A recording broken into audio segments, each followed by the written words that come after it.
जमाना डिजिटल भएसँगै ठगी गर्ने तरिका पनि धेरै डिजिटल भइसकेको छ। तपाई हामी वा हाम्रो वरिपरिको कोही न कोही यस्तो डिजिटल ठगीको शिकार भइसकेका पनि होलौ, जानी या नजानी। आफ्नो सम्पत्ति सुरक्षित राख्नको लागि अनि यस्तो ठगीबाट बच्नको लागि के सावधानी अपनाउनु पर्छ भनेर आजको भिडियोमा हामी पुरै जानौँ है त। तपाईलाई कुनै पनि मेसेज आयो रे, तपाईलाई चिट्ठा पर्यो, लटरी पर्यो अनि राम्रो जब अफर छ यस्तो खालको मेसेज आयो अनि त्यो क्लेम गर्नको लागि चाहिँ यो लिंकमा क्लिक गर्नुस् भन्ने खालको इमेल या मेसेज आयो भने ठाडै डिलिट गर्नु या त्यो मान्छेलाई या त्यो मेसेजलाई चाहिँ ब्लक गर्नु होला। न कि ओहो के परेछ मलाई भनेर त्यो लिंकमा क्लिक गर्नु भयो भने झ्वान आफ्नो अकाउन्ट ह्याक हुन सक्ने अनि तपाईको नाम प्रयोग गरेर अनेक फ्रड हुन सक्ने चान्सेस चाहिँ हाई हुन्छ। दोस्रो, कुनै पनि चिनेको मान्छे वा नचिनेको मान्छेबाट चाहिँ ए मेरो फोन हरायो या केही भयो अनि तिम्रो नम्बरमा चाहिँ एउटा ओटीपी मेसेज आउँछ, त्यो चाहिँ मलाई कोड दियो है मेरो अकाउन्ट रिकभर गर्नको लागि हो भनेर यस्तो खालको कल या मेसेज आयो भने यो पनि स्क्याम हो भनेर बुझ्नु होला है।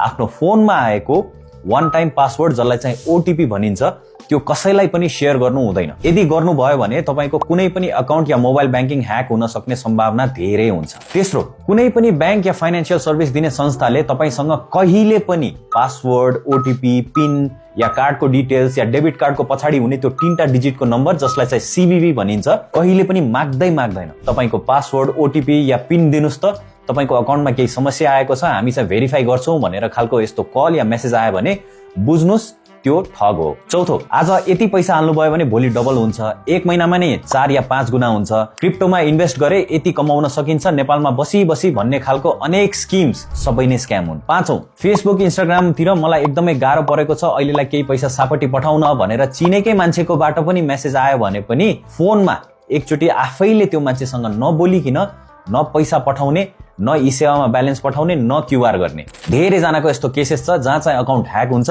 अनि ह्याकरले चाहिँ उसको साथीहरूलाई ऊ बनेर यसरी पैसा माग्ने गर्छन् र म चाहिँ विदेशमा छु, अहिले कल पनि उठाउन मिल्दैन, मलाई पैसा चाहिँ यसरी पठाइदिहाल भनेको धेरै स्क्याम पनि भएको छ। छैटौं, कुनै पनि रेस्टुरेन्ट क्याफेमा जाने बित्तिकै हामीले चाहिँ वाइफाई को पासवर्ड माग्ने बानी छ नि हैन हो। त्यस्तो पब्लिक ठाउँहरूबाट जहाँ चाहिँ पब्लिकली अभाइलेबल वाइफाईहरू चलाउनु हुन्छ त्यहाँ चाहिँ आफ्नो ई ब्याङ्किङको लगइन गरेर आर्थिक ट्रान्जेक्सन चाहिँ नगर्नु होला।